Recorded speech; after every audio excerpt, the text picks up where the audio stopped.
everybody, welcome to my channel. This is JulsPage once again. Today I'm going to cook a German dish, heißt Hühnerfrikassee. So of course we need Hühner, in English chicken. We need 1 onion, eine Zwiebel, Pilze, mushroom, Spargel or Asparagus. Also we need wine, but we will not use this all wine, not you will get drunkard. I think only 1 cup like this.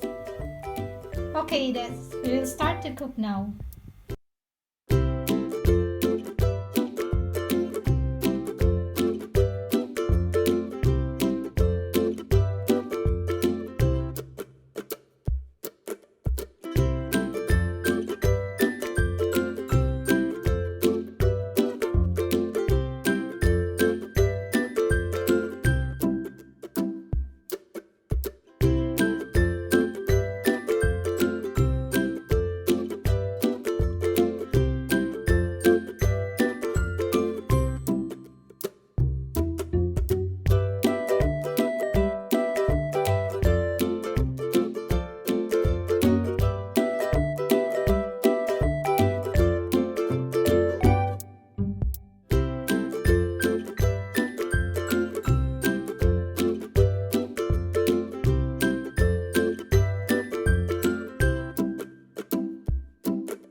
Thank you for watching. Please like the video and subscribe.